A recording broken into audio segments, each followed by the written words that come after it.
mahasiswa Ilmu Komunikasi semester 1 Universitas Nusa Indonesia akan menjelaskan tentang komunikasi menjadi petunjuk keberadaan manusia dalam memahami kehendak, sikap, dan perilaku orang lain.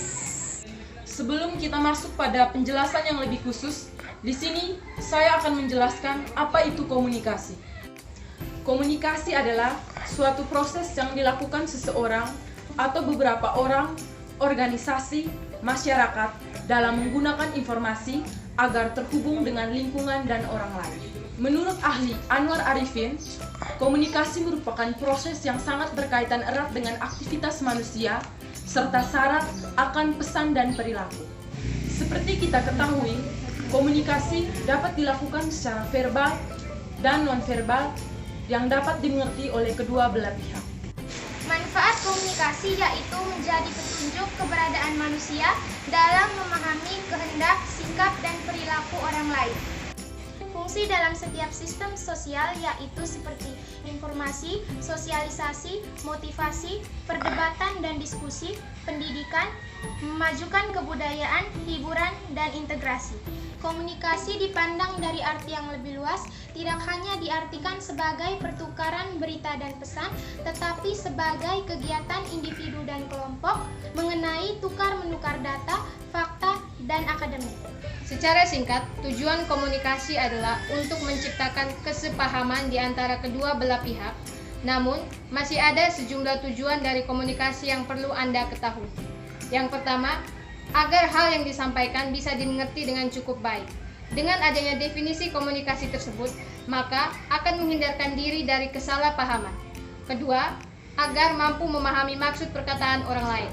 Ketiga, agar ide, gagasan maupun pemikiran pribadi dapat diterima orang lain, terutama dalam gelaran rapat tertentu. Keempat, penggerak orang lain untuk mengerjakan sesuatu, misalnya kegiatan kerja bakti, sosialisasi, dan sebagainya. Model-model komunikasi. Yang pertama, model komunikasi linear adalah model komunikasi yang sangat sederhana dan menggambarkan komunikasi berlangsung secara satu arah. Arus pesan digambarkan bersifat langsung dari komunikator dan kepada komunikan. Model komunikasi yang merujuk pada model komunikasi linear diantaranya adalah model komunikasi Aristoteles, model komunikasi Laswell, model komunikasi SMCR Berlo, dan model komunikasi Shannon.